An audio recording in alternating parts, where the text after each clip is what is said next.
এই যা রোদ, মেরে দেবো শুভর পোঁদ। তা যাই হোক বন্ধুরা, আজকে প্রথম দিন ফেরিতে এসেছিলাম।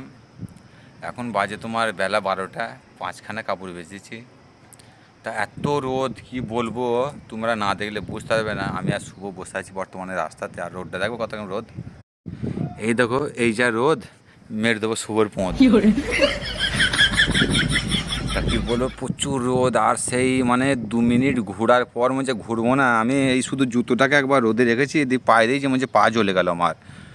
আর দেখছি কলোনির ভেতরে পুরো শুনশান, কেউ দেখতে পাবো না, শুধু কুকুরটাকে দেখতে পাবো। আর কুকুরটা তা বলে পানি খুঁজে বেড়াইছে যে কোথায় গিয়ে বসবে, মানে এও ছুটে ছুটে বেড়াইছে, জ্বালা কাকে বলে বুঝতে পারছো।